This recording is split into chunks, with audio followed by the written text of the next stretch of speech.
जीवन के लिए आधार। एक प्रेरणादायक कहानी। एक अति श्रेष्ठ व्यक्ति थे।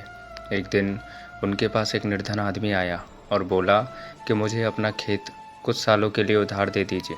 मैं उसमें खेती करूँगा और खेती करके कमाई करूँगा और समय बर्बाद किए बिना अच्छी से खेती करूँगा। वह अति श्रेष्ठ व्यक्ति बहुत दयालु थे। उन्होंने उस निर्धन व्यक्ति को अपना खेत दे दिया और साथ में 5 किसान भी सहायता के रूप में खेती करने को दिए और कहा कि इन 5 किसानों को साथ में लेकर खेती करो।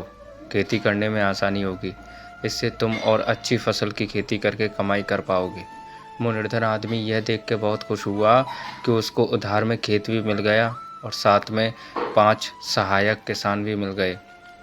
लेकिन वो आदमी अपनी इस खुशी में बहुत खो गया और वह 5 किसान अपनी मर्जी से खेती करने लगे और वह निर्धन आदमी अपनी खुशी में ही डूबा रहा।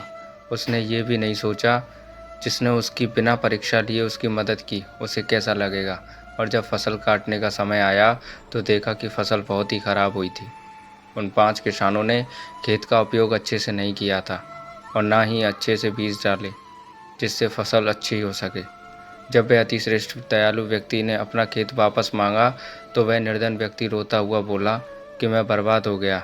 मैं अपनी खुशी में डूबा रहा और इन 5 किसानों को नियंत्रण में ना रख सका, ना ही इनसे अच्छी खेती करवा सका।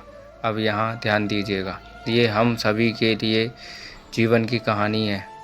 वह अति श्रेष्ठ दयालु व्यक्ति भगवान है, निर्धन व्यक्ति हम लोग हैं, खेत है हमारा शरीर और 5 किसान हैं हमारी इंद्रियां, आँख, कान, नाक, जीभ और मन।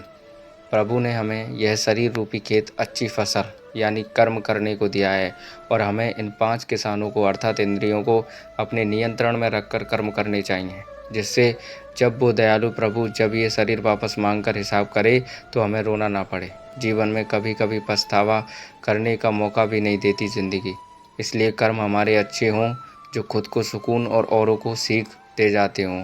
तो दोस्तों, कहानी के बारे में आपकी क्या राय है कमेंट ज़रूर करके बताएं और कहानी अच्छी लगी हो तो लाइक और शेयर ज़रूर करें और चैनल को सब्सक्राइब ज़रूर करें। कहानी सुनने के लिए बहुत बहुत धन्यवाद दोस्तों।